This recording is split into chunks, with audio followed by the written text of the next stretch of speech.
been a very interesting month. I'm sitting here in my home in Phoenix, Arizona, part of the quarantined, and my wife has been designated as an important worker, so she has to go to work every day, which means we are designated as a risky home. So I haven't seen my granddaughter in a while, and I miss her very much. And she's my North Star, my lodestar. And so I wanted to start the conversation off for this series by talking to my good friend, Jim Hicks, who is a fellow grandfather like me, who is also inspired by his grandchildren. And I met him in Sedona, Arizona in January. And I was struck by the similarity of our background and how we look at things from complementary angles. We are both engineers. Jim is also an engineer. And as engineers, we are trained to look at the truth. Because you, as an engineer, you cannot build anything that works unless you face the truth. So we both have been trained into that. And Jim has been working on a book called Outcry, which is going to come out in April on Earth Day, the 50th anniversary of Earth Day. And he has sent me snippets of Outcry, and I can see that it is very much in line with what we are talking about. So I wanted to start the series off by talking to Jim and to get his perspective on where things are going, what he sees this is all about. So welcome, Jim Hicks. Thank you for being here. Thank you.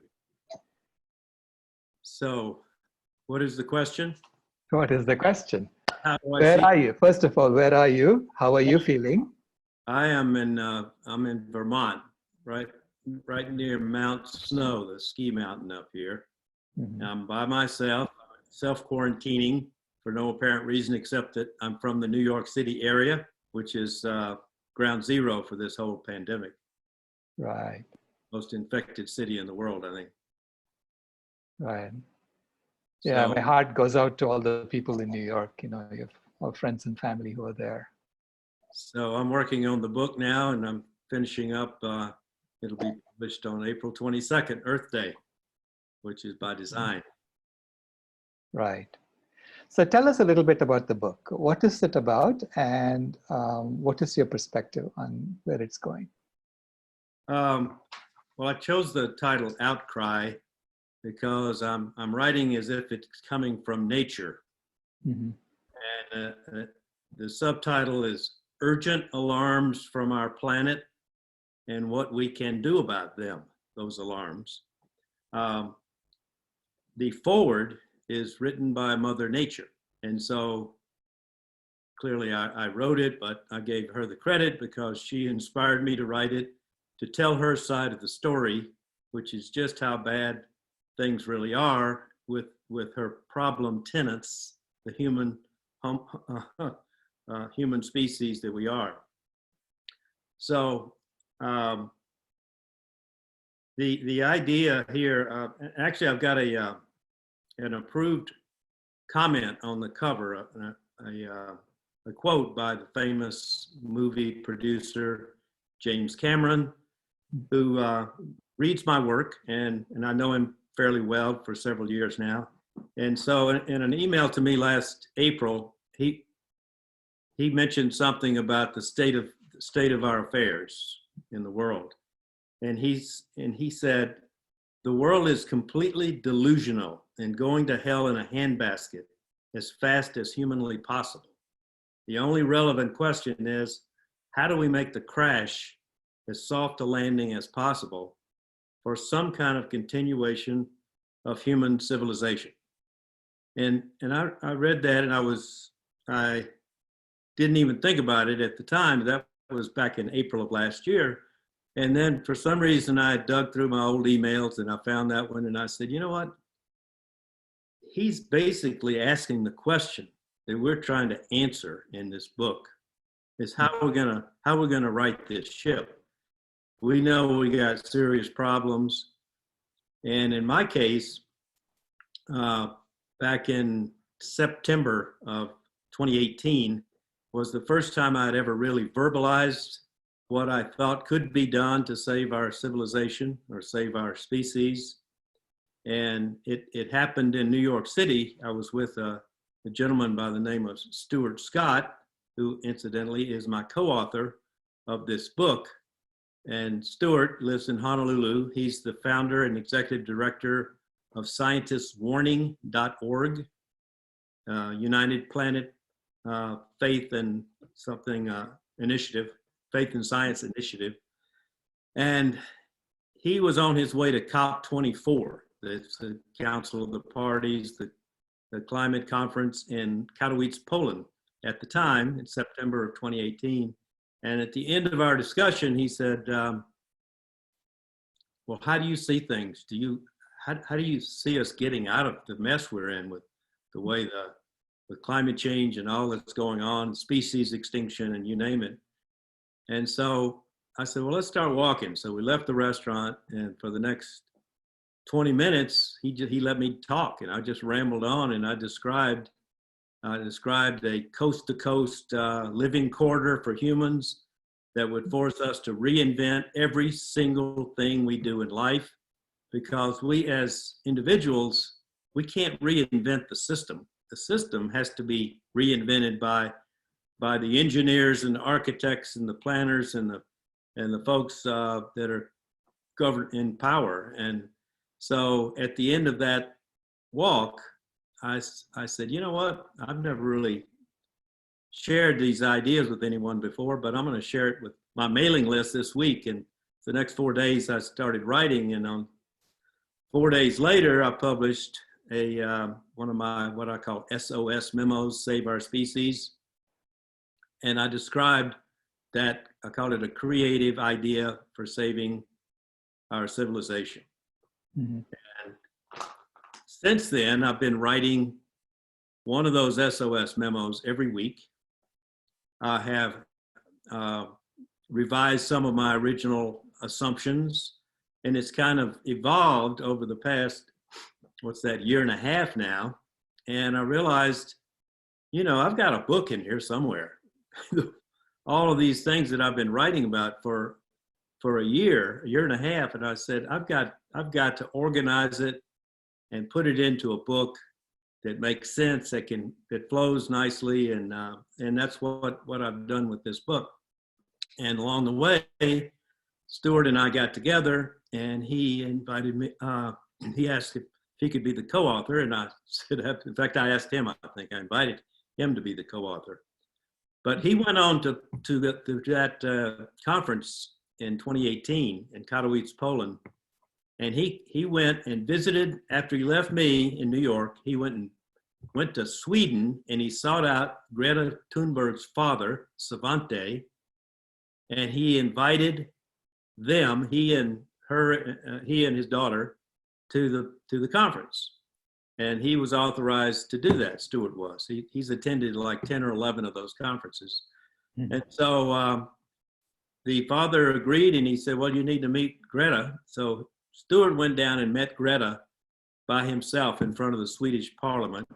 And she knew him because her father told her, she was 15 at the time.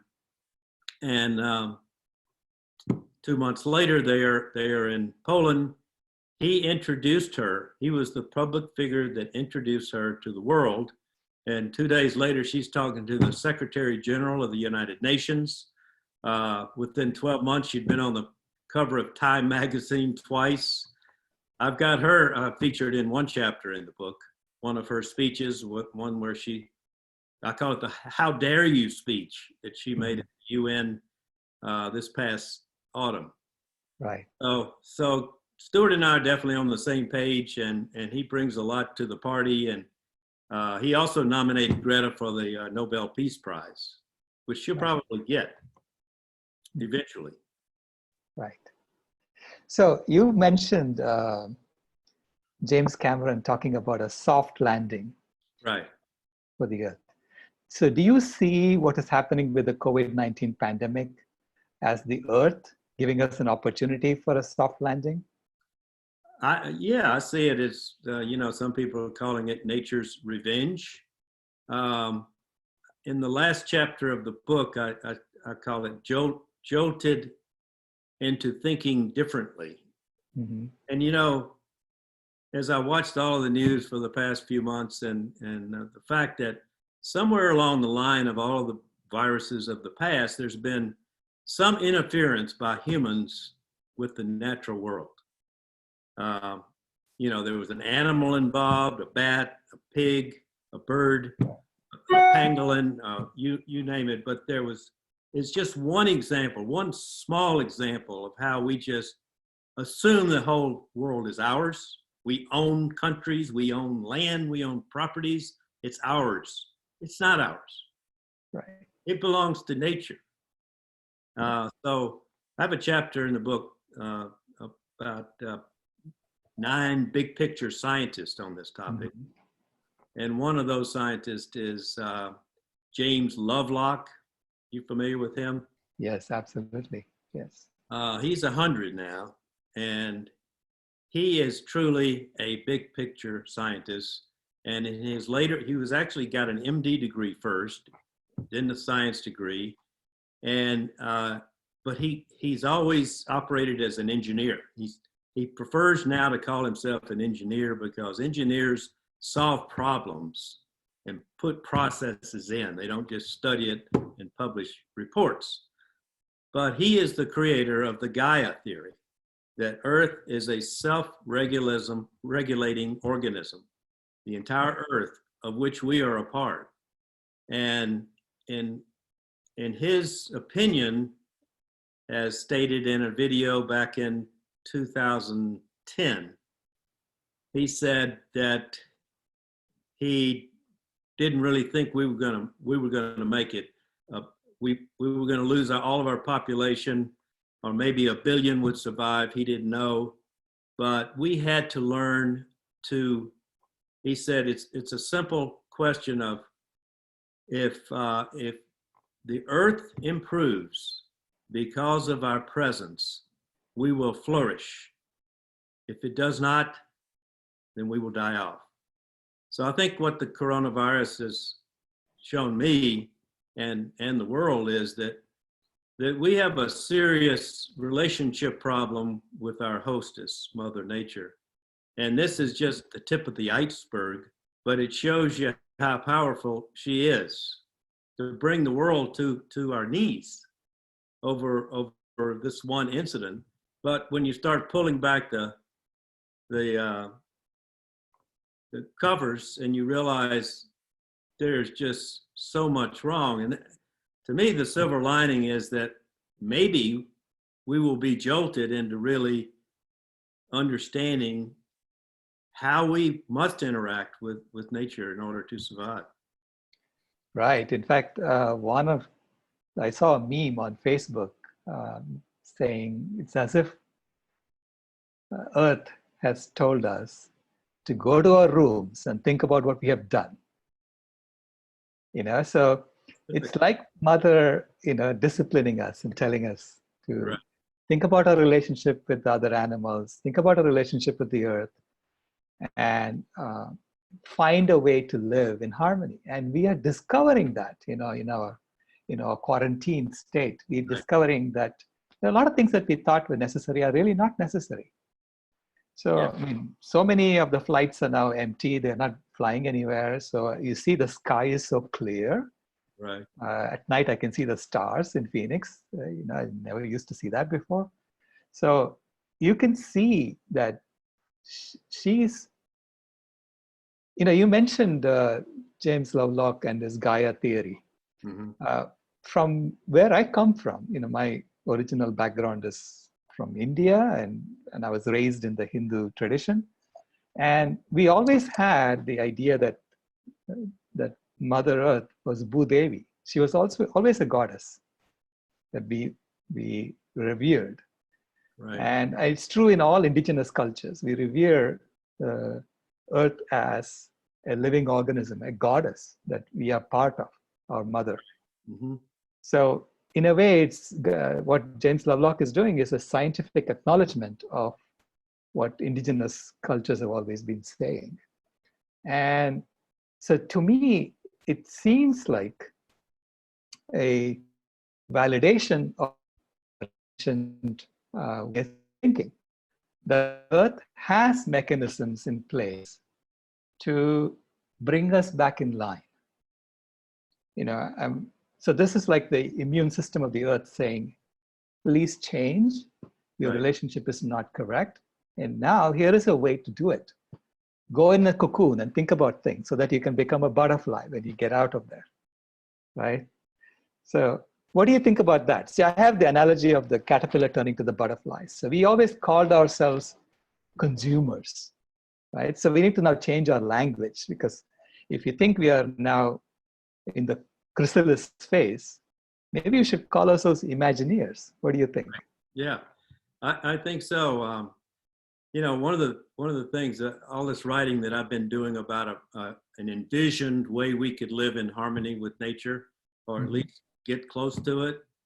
And people are always telling me, Jim, you're crazy. No one's going to want to do that. That no one wants disruption. People aren't going to want to give up all of their toys, all of their stuff, all of their, automobiles, airplanes, vacations. They're just not going to go with that program.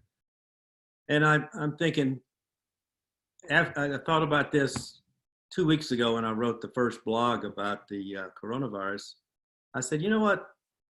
Everybody in the world has learned that we can dramatically change our lives, right, and still be happy. Right. I got scotch in the liquor cabinet. I'm up here in a luxury place. I have a fire every night. I get to talk to my friend Sailesh Rao and other people on Zoom. I get to write my book. I walk in the woods. I mean, there's a different way of thinking about it. Things become simpler. You communicate better with people, and it's almost a spiritual thing. You say, well, there's something about this life that is not bad, and and I look at the envisioned lifestyle that I have, which I think would be fantastic once people adjusted to it. In fact, I told my wife the other day, she's not 100% on board here with all that I think and do. But I said, you know what? The way that I'm envisioning this thing which would be a luxurious, beautiful place with all kinds of entertainment and symphony, beautiful parks, wonderful food, free health care for everyone, meals, lodging, different kind of lodging, depending on your participation and your contribution to the natural world. The whole economy would be based on what are you doing? What is everybody doing to improve our relationship with Mother Nature? Like Lovelock says, if Mother Nature improves, we will survive. And so we have to build our system of living around that. And I was telling my wife, I said, look, 2 years of living in that kind of environment where you're 2 hours away by a Hyperloop train from everybody in your family. You don't have to go through TSA because there are no guns in the great big northern that I'm envisioning. And there's no stress about jobs and paychecks because everybody's got a role. James Lovelock said the robotic cyborgs will probably be managing things and we'll just be having fun. And I don't believe if someone had a chance to live that life for 2 or 3 years, I don't believe they ever want to go back to the rat race, stressful lives that we have with homeless people and criminals and all of the things that go along with our, quote, civilization. Right. So I'm all on board with that. Yeah, I know. I love the way you think, Jim, because you're talking about basically creating a new deal. Right. I would say a decentralized, distributed new deal that we as human beings create for ourselves. Right. In which we grant everyone universal basic income, universal health care, universal basic shelter, and then ask them, how do you want to contribute right. to to helping nature thrive. That's exactly the kind of world I want to imagine for my granddaughter. That's what she wants. I really feel like this is our responsibility from our generation to make sure that our grandchildren have that world when we leave. Exactly. I'm all with you on that. From one engineer to another. let's make it happen. Yeah. So yeah. So let me go into a little bit more detail about the 9. You talked about the 9 big picture thinkers. Big picture scientists, right? Big picture scientists. Right. That you were, and I noticed that you had Dr. Goodland there, Dr. Robert Goodland there. Dr. Colin Campbell was there. So, and specifically with Dr. Goodland and Dr. Campbell, they were literally ostracized by the scientific community for being forthright about the impact of the animal agriculture industry. Exactly. So can you explain why that is so fundamental that they don't want to even talk about it? They lie about it. I mean, even the scientific community lies about it. Why is that? Well, I had a theory that maybe I call it the locked brain syndrome.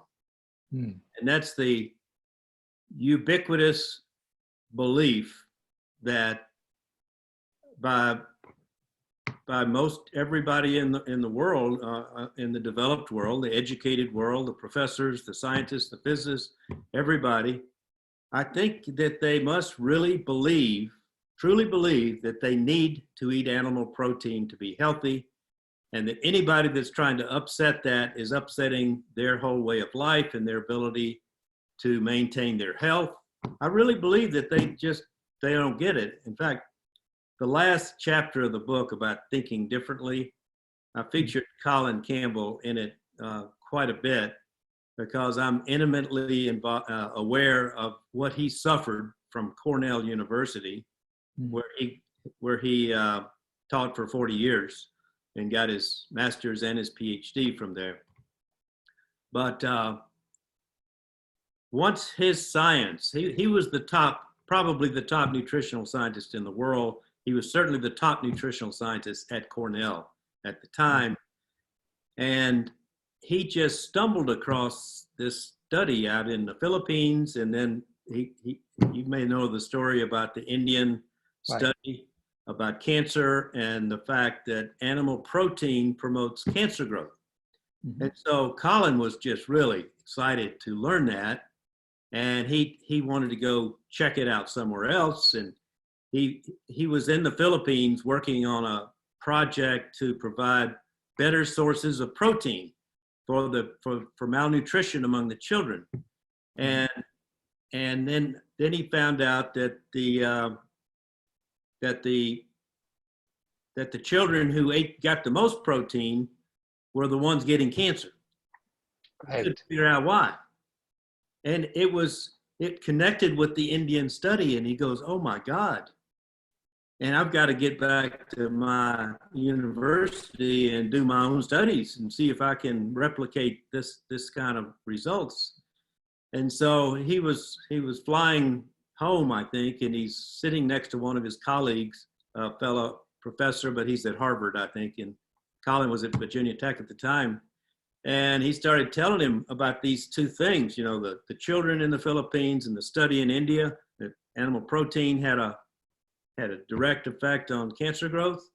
And the guy said, Colin, you better just cool it. He said, they probably got the damn numbers mixed up on the cages with the rats in India.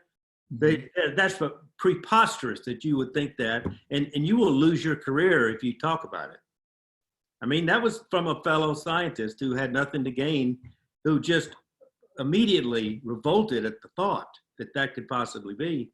So Colin went back in the next 10 years. He conducted 30 live animal studies, another 30 lab studies, and he replicated all of those same results. And the more he promoted that science and published it, the more fearful the administrators at Cornell started coming down on him and basically removing privileges. And I mean, it just really, really got bad. In fact, I was, fast forward now to 2010 or 11, I was up there and attended, it was Colin's last presentation ever at Cornell University. He was obviously still emeritus professor. Mm-hmm. And it was half students, a few faculty, and a few people from the public were there in a lecture hall in Savage Hall at Cornell University.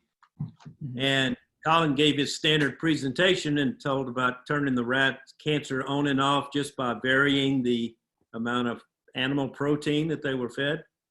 Mm-hmm. And a couple of the professors took him on in front of that crowd, in front of the students. And one of them and I was there, I'm an eyewitness. Mm-hmm. And one of them said, Dr. Campbell, he said, I'm just embarrassed that you are, sharing this kind of nonsense with students in here. We have undergraduate students in here, and you're talking about this kind of off the wall stuff. I mean, it just totally slammed him to the ground right there. Yeah. 30 minutes later, I'm sitting at the dinner table in a restaurant down the street from Cornell University, and I'm thinking Colin must be just totally destroyed. And his wife, Karen, was sitting with him, and I said, that was pretty bad in there, Colin. And he was chuckling, and he says, oh, they've been doing that for the last 15, 20 years. He said, this is nothing.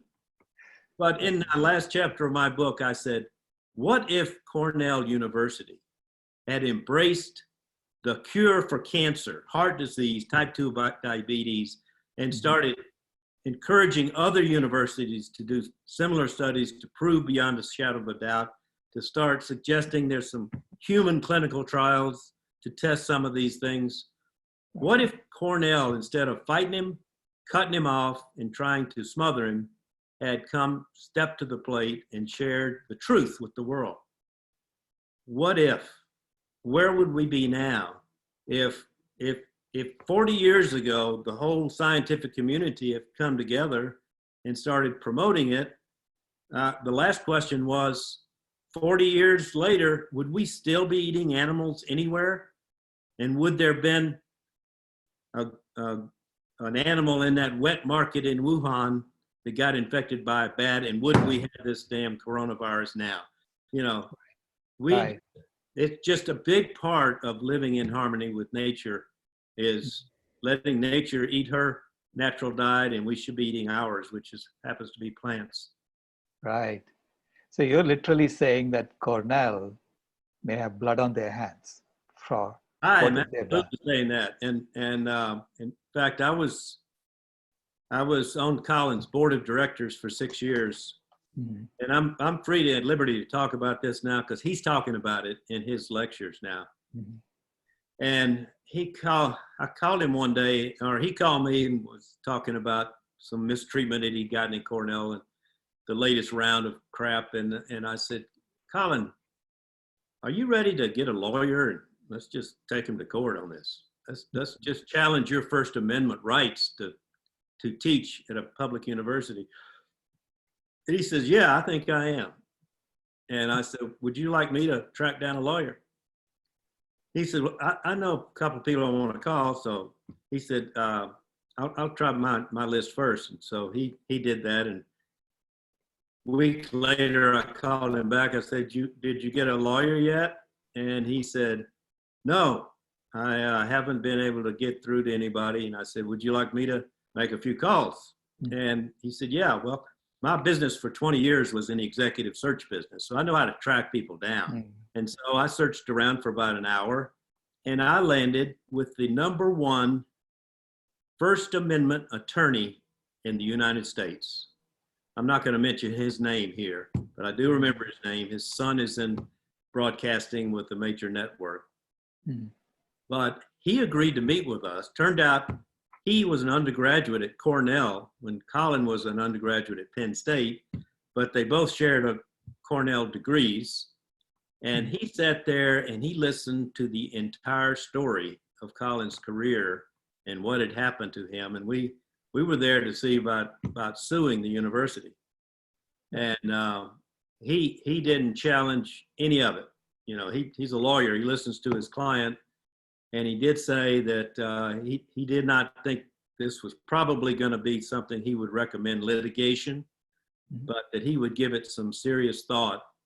And so about 2 or 3 weeks later, we got a letter from him and advising us to contact certain agencies and organizations that handle these sort of things for professors and some nonprofits.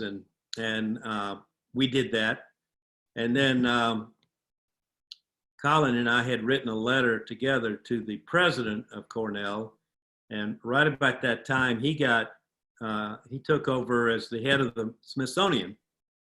They brought in a new president, first ever female president in the history of Cornell. Her name was Elizabeth Garrett. And she seemed like a breath of fresh air. And we said, well, let's just send our letter in. And the letter basically called out Cornell for this whole litany of things that had transpired in Colin's career. And so we sent her Colin actually signed the letter. I helped him write it, but my signature was not on the letter. I was not mentioned in the letter. And so we thought, well, maybe this gal, the first guy had given us about a 2-sentence response to a 3-page letter about something that serious.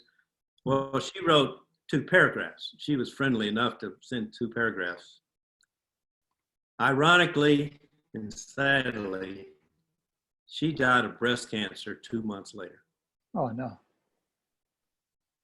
Now, the ironic part here is if her own university had not dropped the ball, she may never have gotten breast cancer in the first place.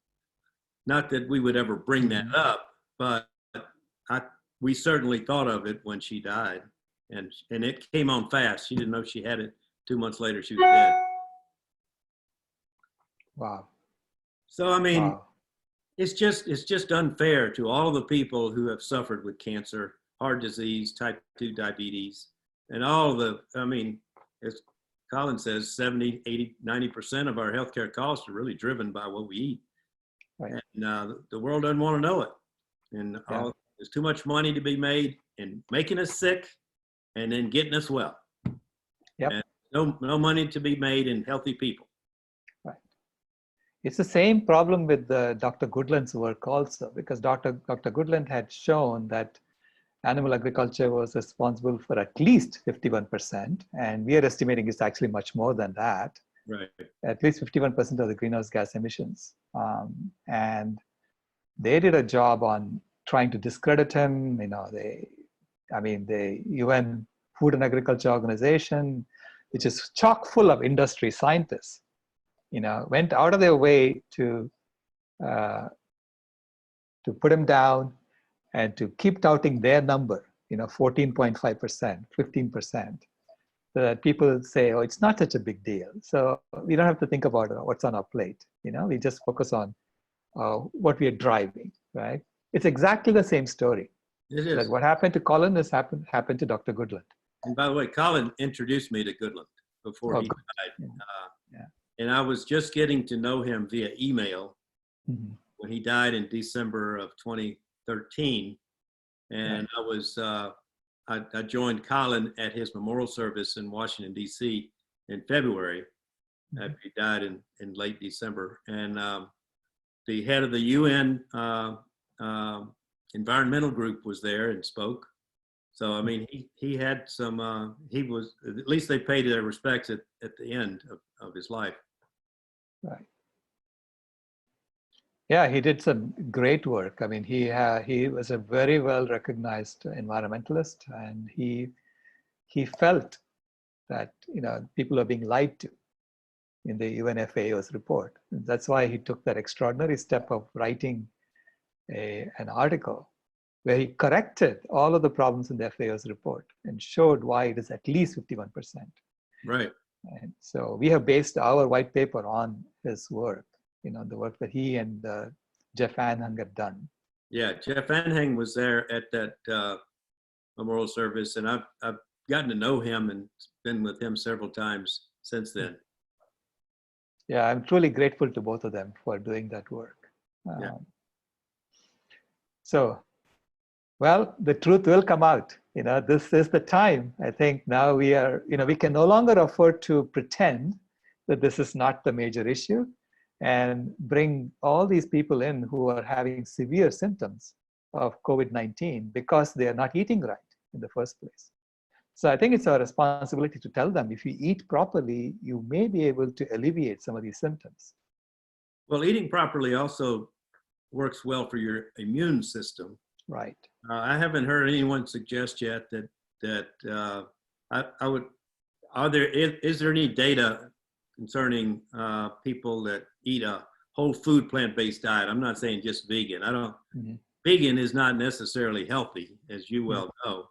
Right. But if we're eating a whole food plant-based diet, as Dr. Esselstyn or Campbell would recommend, are we less likely to contract coronavirus? I mean, it's a pretty low percentage anyway, 1 to 3%. Right. But I'm in the danger group. I'm 75, so. But I've never felt healthier in my life. Right. Hold up. I think you'll be perfectly healthy, Jim. I wish you well. So let's open it up for questions from the audience. Are there any, Deborah?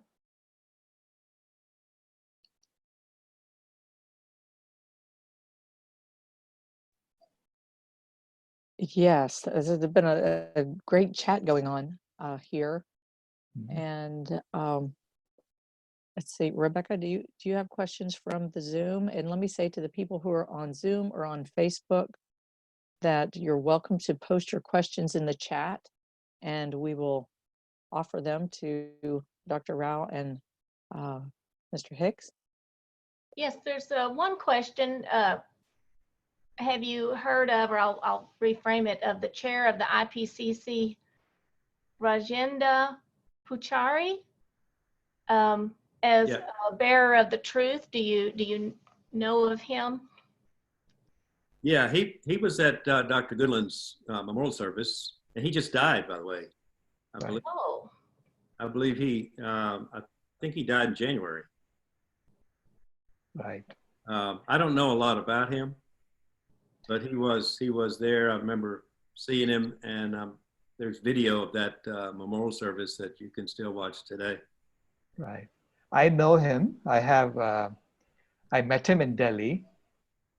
He was the head of TERI, the Energy Research Institute in Delhi, a nonprofit. And he was vocal about diet. So he was beginning to be more and more vocal about diet and how its impact on climate change. And so something happened and he got pushed out of the IPCC. He got pushed out of the IPCC. He was caught in some, Oh, I think there was some sort of relationship. Right, issue. Some relationship scandal or something. I don't know whether it was some scandal. Whether it was real, whether it's created or what. I don't know what happened there. But anyway, he got pushed out of the IPCC. So I think, there has been a lot of effort to suppress the impact of animal agriculture and diet on climate change in the IPCC. I have, in fact, I have a talk coming up on April 11th where I'll be showing all of the ways in which the IPCC has been putting its thumb on the scale, right? And very unscientific, in my opinion. So I'll show that, and it's self-evident for anyone who reads through the document and knows how to decode science, which we engineers are forced to do, right? Right. Because we have to build things that actually work, right? Well, so the UN group had I think they originally had 18% was the number from animals. Right. They lowered it to 14%. Right. And Goodland and Anhang came up with 51%. And, right. and what I tell people is whether it was 14, 18, 30, 50, or 60, it is still the only thing, the most powerful thing that an individual can do to make a difference. Absolutely. Yeah. It's the only thing that we can do to make the greatest possible impact. And we don't even tell people what that is. In fact, we don't even encourage them. The medical field doesn't even encourage us to eat nothing but plants. Right. That ties into another couple of questions. One is about the systemic, how can we address the systemic issues as opposed to treating symptoms? And then Josh also asked about school lunches. So I think probably in a lot of areas, any of those you'd like to address. Well, I will take systemic. That's what I've been writing about for the last 2 years. I will answer that with a quick anecdote from that I had with Dr. W. Edwards Deming. I don't know if the questioner knows of him, but he's like the world famous quality guru who was credited with helping Japan turn around industrially after World War II. And he basically taught them how to optimize their systems. And I went to see a speech of his in Washington, D.C. at George Washington University in 1990. He was just a couple of years before he died.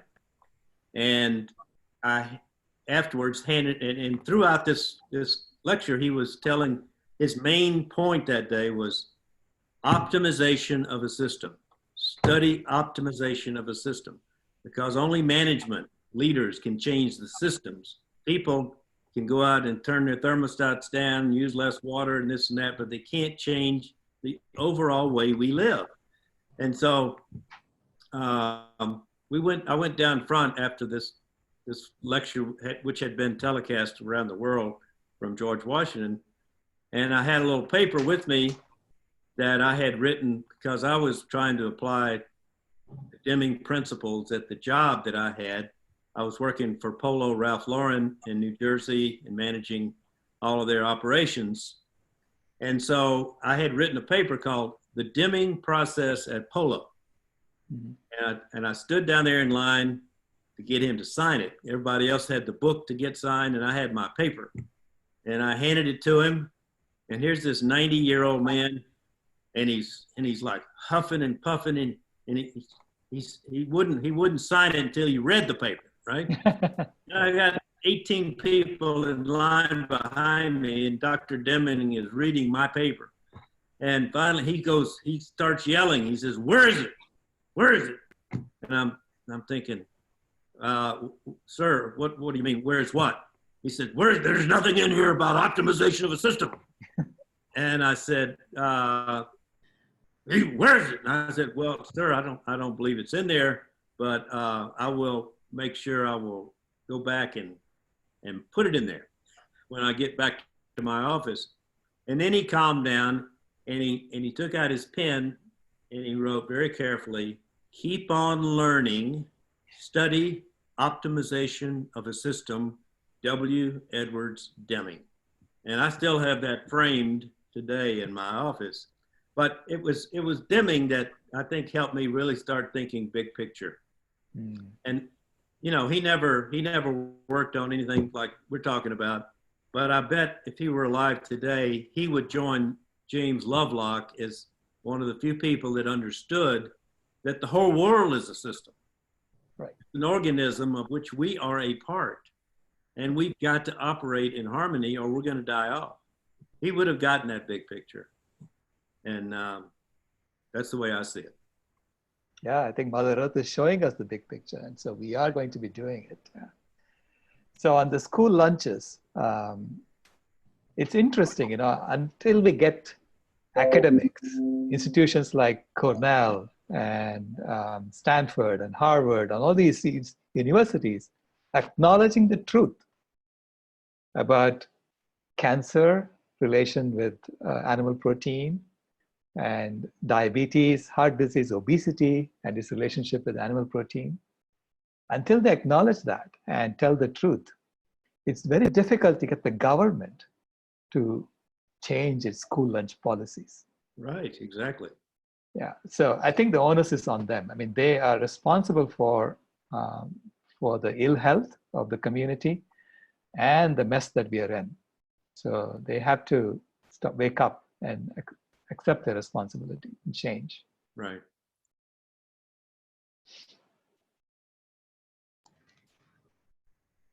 Well, there's another question.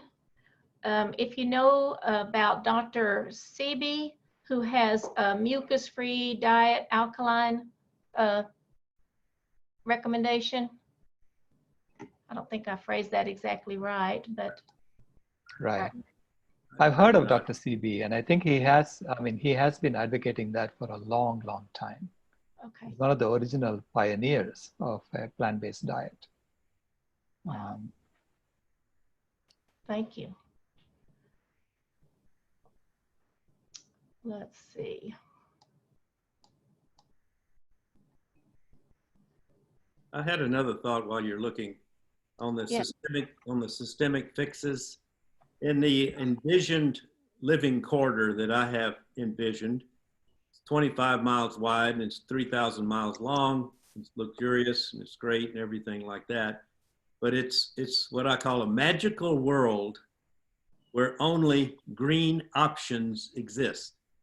So it's impossible for humans to make mistakes because there's limits, and they agree to abide by the rules before they're allowed to move in. But after a few years of living there, no one's going to want to move out because the quote disadvantages are far outweighed by the luxuries and the freedom and the excitement of living a truly meaningful life. And so, you know, you make it real simple for the people. You put all the money and the brain power into designing a system that's not only capable of coexisting with nature, but also can be delightful to be in, good for relationships, good for families, good for everything except the abuses of the past, which we can get over. We've learned from this coronavirus that we can dramatically change the way we're living. And some things we like better about this than what we had 2 months ago. You know? So it's a matter of it. I know one thing. We human beings can adapt. We are good at adapting. Right.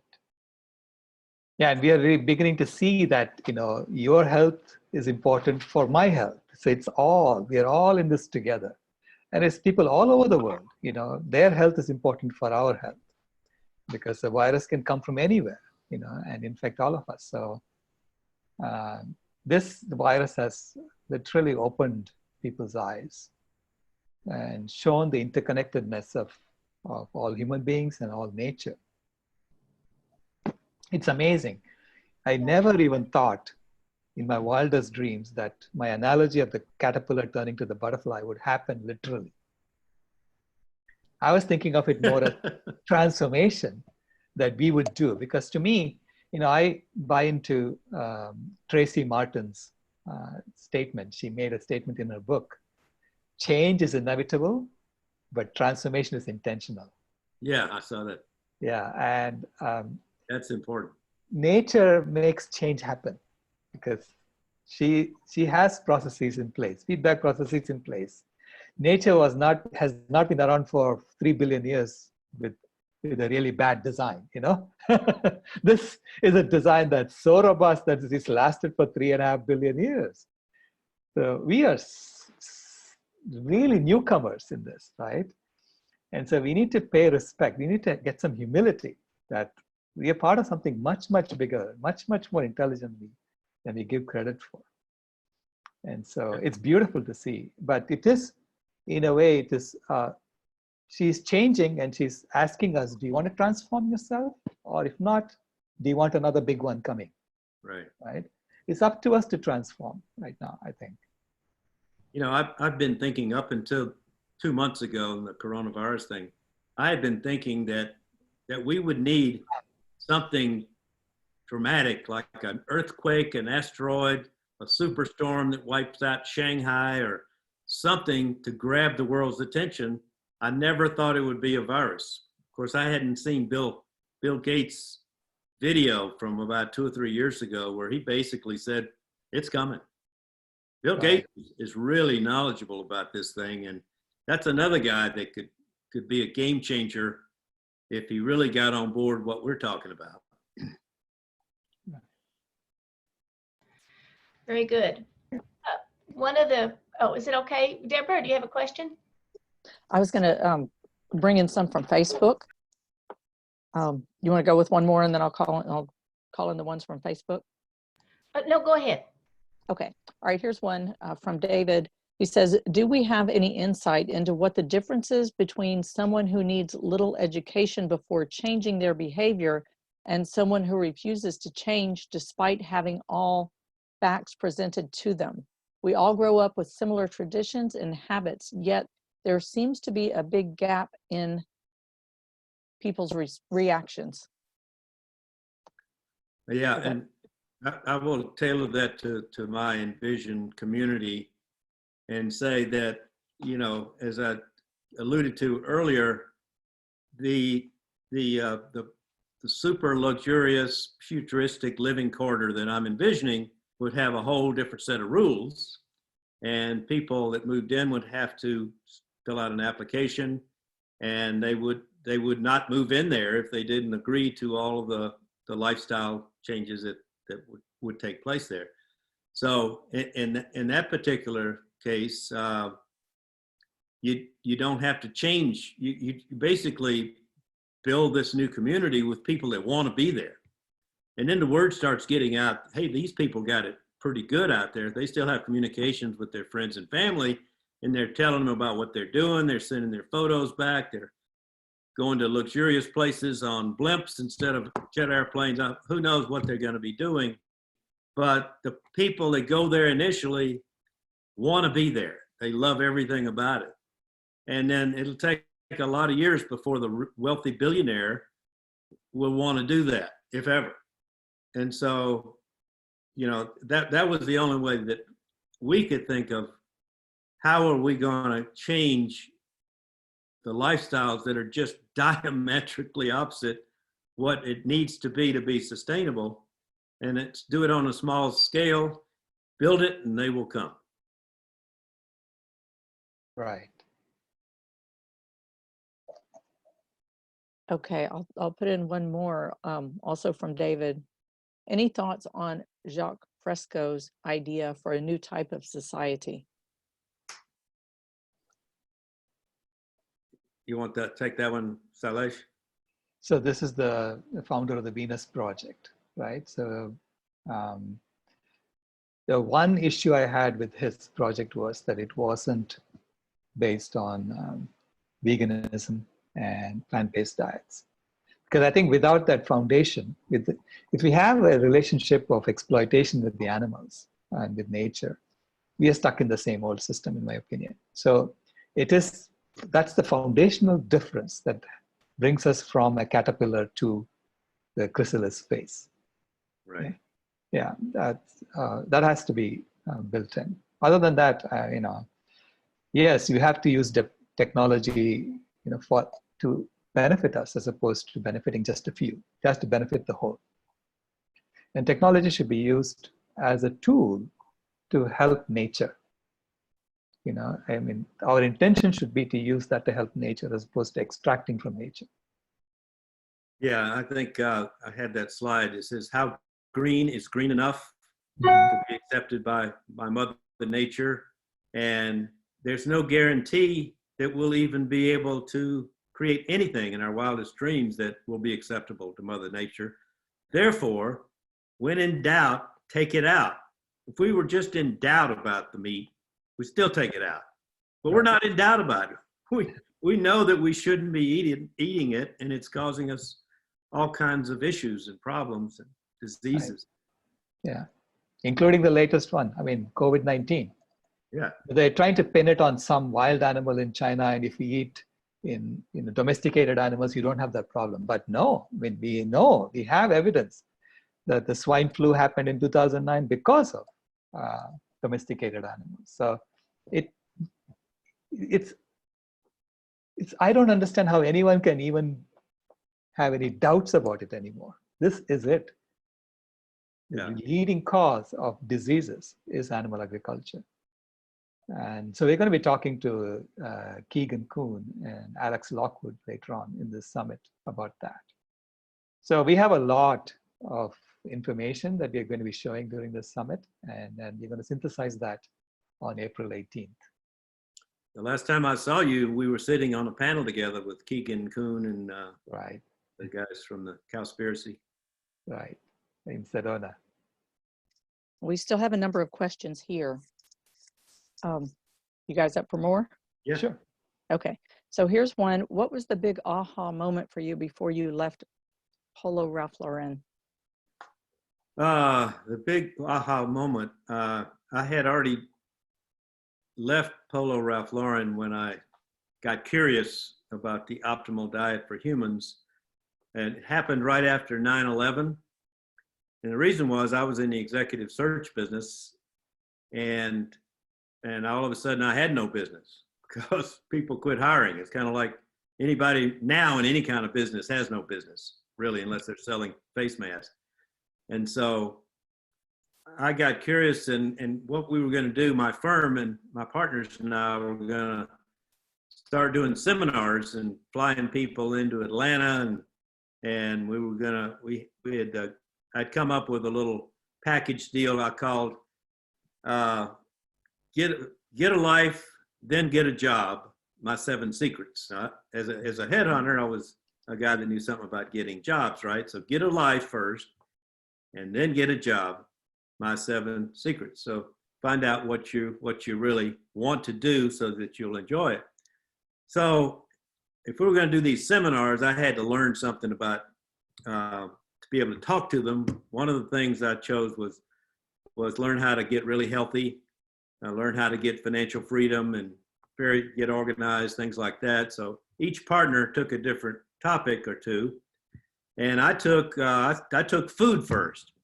I just started searching the internet about the optimal diet for humans, and within a month I found T. Colin Campbell, I found Joel Fuhrman, I found John McDougall, and I also found Atkins and Zone and all of those crazy diets. And but within 2 months, I realized that the whole food plant-based diet that was, preferred by Dr. T. Colin Campbell, I'm thinking like, this is a scientist from Cornell. He led the biggest study in the history of humanity on food. So it was like a no-brainer. And then over Memorial Day weekend that year, I read 2 books, one by John Robbins and one by Howard Lyman, about the environmental impacts of eating animals and animal products. And I go, we're eating the wrong food.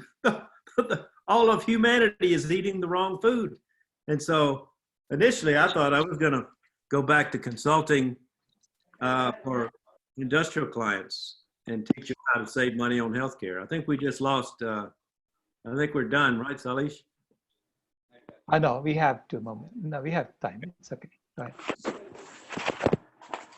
So that was in 2003. And since then, I've made it my business to get to know all the players, Dr. Campbell, Esselstyn, Furman, Ornish, and I wrote my first book in 2011, wrote another one in 2015. And early on, I thought that if we could get the food right, we could buy us enough time to get everything else right about our lifestyle. But several years ago, I realized we got to do it now. We've not made any progress on the food.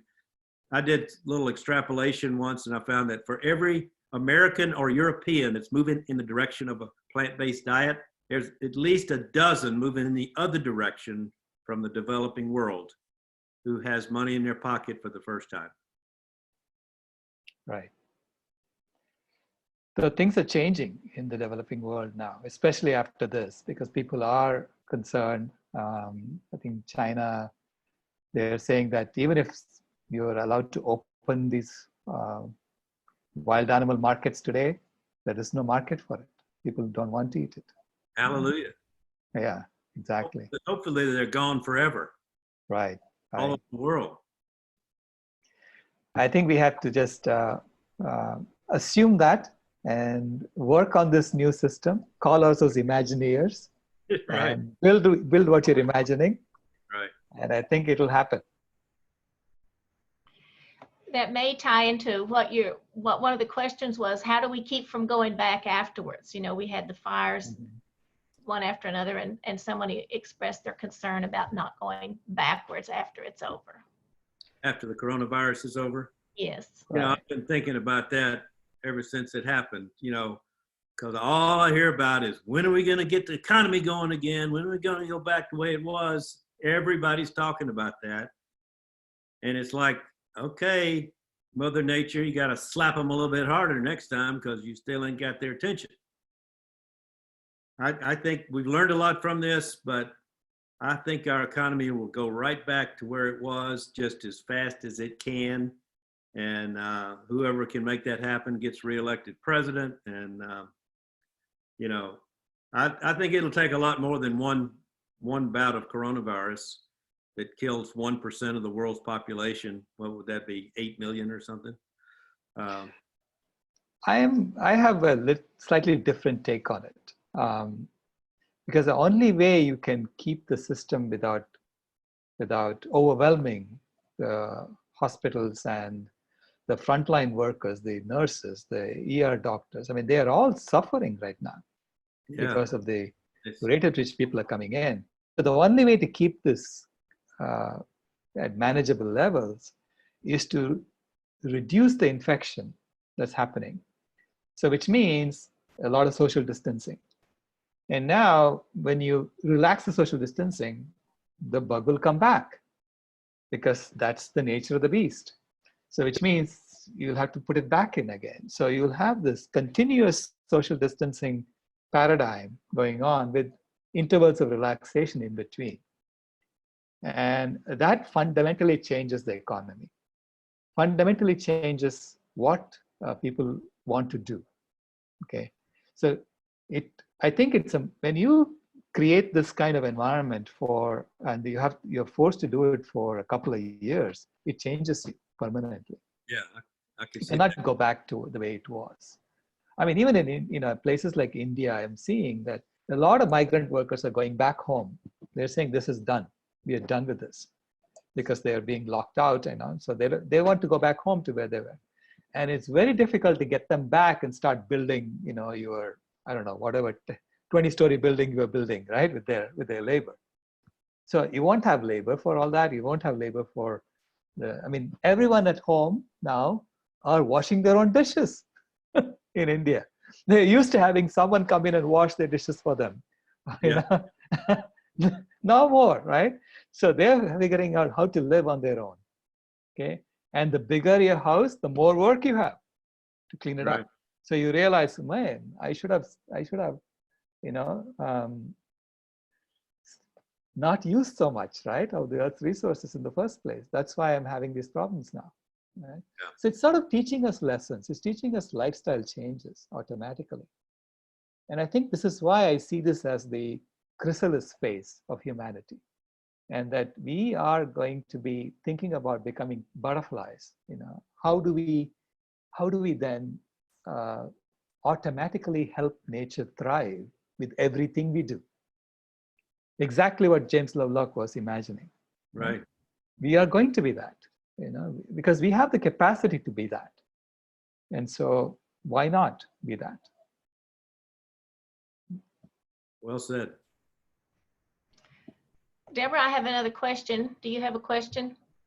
Okay, this one is back about T. Colin Campbell, Robert Goodland, and Jeff Hang about, let's see, I'll just read this, have had public discourse on their positions and have just as publicly been dismissed as junk science. As their scientific observations become revealed as true, those that have vilified them are still prominent in academia and in the UN. Is it time to correct history and make each individual climate expert to decide which side of history will remember them? Right. Both climate expert and a nutrition expert has to decide which side of history that they want to be on. Mhm. Because we know now that American Dietetic Association, the Canadian Dietetic Association, has agreed that a well-planned whole food plant-based diet is optimum. You know, it's not. There is no debate about that, at least in those circles, right? And so, if nutrition experts have been vilifying Dr. Campbell, now they are on the wrong side of history. It's about doing the same thing with the climate experts who were vilifying Dr. Goodland and his work, Dr. Goodland and Anand's work. You know, making sure that they realize they're going to be on the wrong side of history very, very soon. Thank you. Let's see.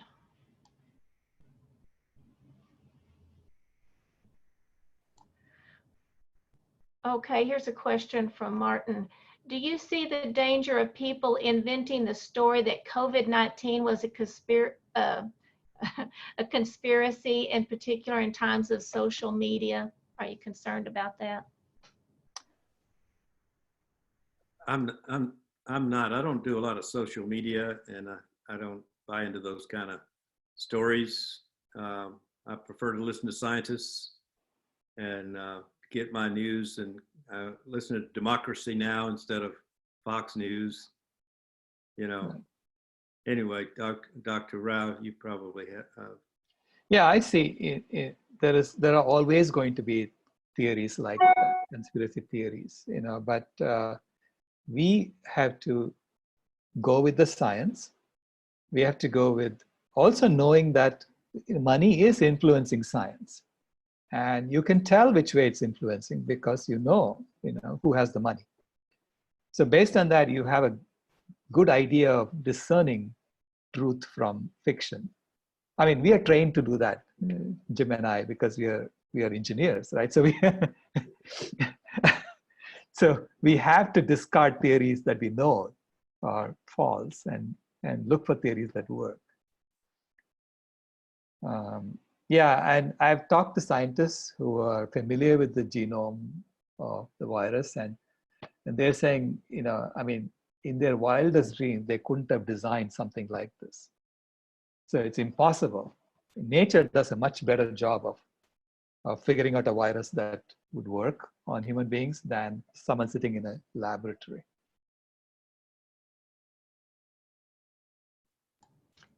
We have a question about, you had mentioned robots earlier, but what do you think about expecting more online businesses now?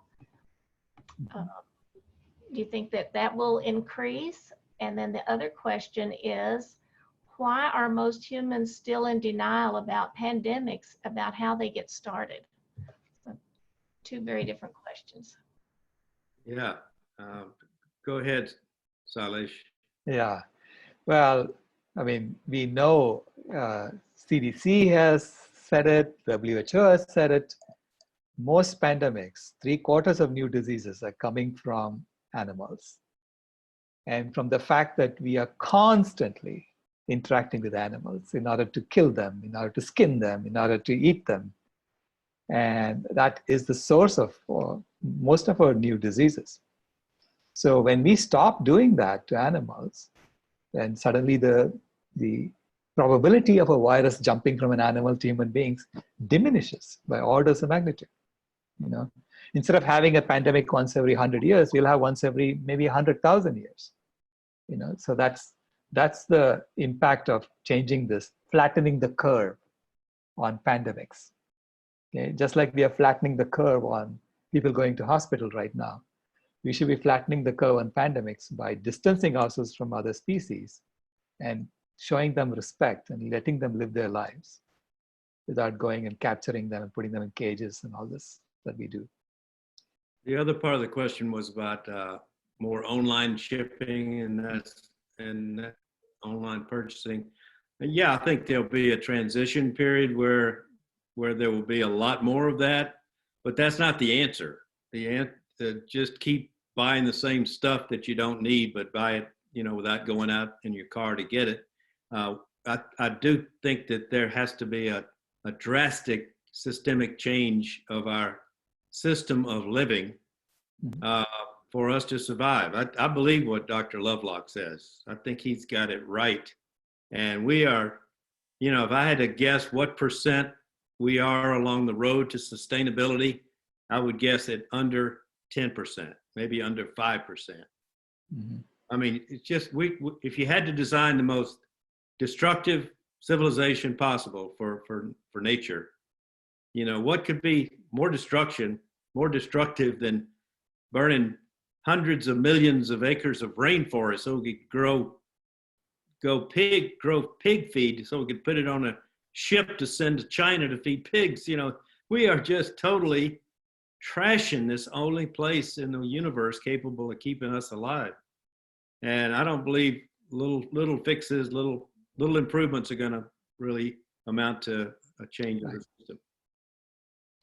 Yeah, to me, sustainability is about living with the truth, telling the truth about everything, and actually being honest about our measurements and honest about our impact, and living within our limits within that. You know, because if you don't measure things correctly, how can you manage it correctly? There is no way. Right. Got to have good data, right? Exactly. Gotta have Right. We're discovering that with the virus also, right? Right. If you're not testing people, you don't know whether you control the virus or not. Yeah, blind. Flying blind, exactly. So I'm going to read a comment, and then I'll read, and I'll give you a chance to comment on the comment, and then I'll read another comment that has a question at the end. So the first one is about 80% of all pharmaceuticals, at least in the US, are for farmed animals. Farmed animals are also a massive part of international trade, and the US exports millions of tons of carcasses for consumption. I have the impression that animal, fowl, and fish agriculture are basically part of a large drug cartel. These industries are basically the entire food industry is based primarily on profit. It's very likely that the drug industry, with its billion-dollar government lobby, is a major reason why animal ag has remained so strong. Absolutely. Comments? I mean, it's all one big, you can call it a one big cartel. It's basically, running on Yeah. lies and Right. making people sick and then giving them chemicals to overcome their sickness. And we can see that system is unsustainable. We are seeing that in the hospitals right now. Right. Yeah. Right. Okay. The next one, there is a theme of repressing the truth. Too many anecdotes to cite, including some of my own. The players in our economy, a lot of them are tyrants. Watch, and there's a comment about Noam Chomsky's interview this week on Activism YouTube. Cynthia Shapiro's book, Corporate Confidential, states there is no right to free speech in the workplace. Why being too smart is not smart. Human resources is not there to help you, but to protect the company or university from you. And the question is, do you agree that workers need to call for change in the workplace governance to stop the tyranny? Absolutely. I really think that this will happen when workers everyone has a universal basic income, because then it's no longer about forcing people to work. You don't have to work. So you're doing things because you want to do it. So then, the power is not in those hands of someone who's saying, if you don't come work for me, you're going to starve to death, right? So it's not a fear-based system. It'll be a love-based system. It's you do something because you want to contribute, right? And I think that actually is a much better way of organizing ourselves as a species than what we have done so far. Totally agree. Okay, this question I want to read directly to make sure I get it. It's from Emik. It says, I'm expecting online businesses to develop since people are not going to rush into being physically close to each other for a while. Robots will be introduced into the system as well. What is your thoughts on this, Dr. Rao? I see the evolution happening, and but all these robots will be in service of human beings. But they are mainly, we are now going to be focused on food and essential things. not on inessential things. I think the fascination with inessential things is going to go away. As it is, you see the NBA is canceled. I mean, you see all these things that we discover now what is not necessary anymore, right? Tennis tournaments are canceled. I mean, people are now wondering, you know, would we get that back? Is that world going to come back? I think a lot of those things are gone. It's too early to tell, but I think they're gone, especially if this thing continues. If we do a good job of keeping the hospital system from being swamped, then we are looking at a multi-year social distancing stretch that changes our lifestyle completely, and we will be questioning some of these fundamental things that we do for entertainment and things like that. Well, I hope you're right, and I want to believe that this will prompt dramatic change in the way we run everything, so we can live in harmony with nature. But I don't think it'll happen. I think it just is. I think there's too many powers that all they want to do is get back to making money, airplanes flying, back to normal. And I think if we didn't do anything for 6 months, maybe everybody that's going to die dies, and then it's over. Everybody's been exposed to it, and I think that solution would satisfy most people in business more than the one we're talking about. Right, but you can see, I mean, Trump was thinking about that, and now he's saying no, he's going to hold it off till April 30th. So you can see the pressure being building up on allowing that carnage to happen, right? So you see the humanity in even President Trump is coming out now saying, no, we can't do that, right? So I think it's a process. We have to let it play. We'll see how it goes. But yeah. And of course, we can also, they may find a miracle vaccine or whatever, but it has to be proven, right? Meaning you can't have the hospital system flooding, right? Because you can't hide people who cannot breathe. So you can't pretend something is a vaccine when it really isn't. That's the thing about it. It's forcing us to think about the truth. Deal with the truth. Sorry, I will say though, I was watching a press conference the other day, and one of the reporters asked President Trump about the origin of the virus coming from a wet market. He was going to meet, it was before he was going to meet with the world leaders, and he asked, will you be discussing about what needs to happen to prevent that from happening again, since it did come from the wild market and from the wild animals? And he said, no, it's not on my agenda. And that was, I mean, it was a very hard, no, that's not going to be a point of conversation as far as he was concerned. So I think we still, I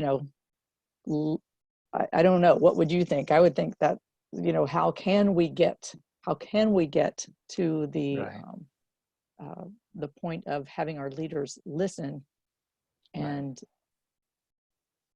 see, we are becoming bigger and bigger as a community. Okay, the plant-based community is getting bigger and bigger. The vegan community is getting bigger and bigger. So we have a louder and louder voice right now than what happened in 2009. 2009 also there was a swine flu that killed 150,000 people, at least 150,000 people in 1 year. And it came from pigs, right? In the US. It didn't come from China, it came from the US. And it's now become part of the seasonal flu. And it's still killing tens of thousands of people every year. So we were not such a big community at that point. So they got away with not even talking about the link. Okay? But now I think it's getting louder and louder. So it's very hard for them to ignore it. And we have to keep at it. Great. Yeah. I have another question, if there's time. This one is, are there measures to change U.S. laws? Easter is coming up with lots of lamb slaughter, which is the norm here where he's speaking from. I don't expect a top-down solution to this. It has to be from the bottom up, from us. I mean, and then as we become a bigger community, we will have more and more power. So we can change laws. But right now it has to come from the bottom up. We have to talk to our friends and neighbors. We have to, I really think we should start figuring out how to give good food to our friends and neighbors. Because for their own health, right? We need to be proactive in that. And that's going to be part of the discussion that we're going to be having in the coming, during the summit. Maybe one more question and then we can wrap this up. Jim has been around, has been on for longer than I asked him to be on. No problem. I got nothing else to do. We are in the same boat. Just write a book. I've done enough of that today. There is a comment about PCRM has a petition to the Surgeon General to ban all live markets in the U.S. and to work across the world. Have you signed and have you heard of it? And Yep. by the way, yeah, PCRM, Dr. Neil Barnard just posted a video about this last week. Very good. I would recommend it. He talks about the history of how these diseases have been transmitted from animals and goes back to the Spanish flu. And these are descendant viruses of the virus back then. There was also a coronavirus. So he does a great job, Neil Barnard, of explaining the facts. And if he doesn't know them, he'll research them, and whatever he puts out there, you can count on being true. PCR. Right. Yeah, I did sign that today. I got an email from Dr. Barnard and I was on it. It was a good one. It was a very good video. Yeah. Maybe we can post that in the Climate Healers Facebook group for people as well. Sure. And I can even put a link to it in the next email that goes out. Can I just ask one more thing that is a question, and it's about how James Hicks, are you on Facebook, Instagram, YouTube, etc.? How can people follow you? I am on Facebook, J. Morris Hicks, and I'm on YouTube a lot, but I don't have a YouTube account. I do have an account. I don't post any videos, but and I have a Twitter account, but I never look at it. But if you write down my webpage is hpjmh.com, 5 letters, Healthy Planet J. Morris Hicks. And you can sign up for my weekly SOS memos on that homepage, hpjmh.com.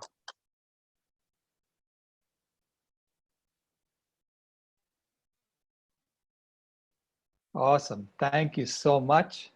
It has been delightful. And on behalf of my granddaughter, I thank you for all the work that you're doing. And I'm looking forward to meeting your grandchildren sometime. From one engineer to another. Thank you, sir. From one engineer to another. Yes. Thank you. And we'll see you all tomorrow. Tomorrow it'll be Dr. McDougall.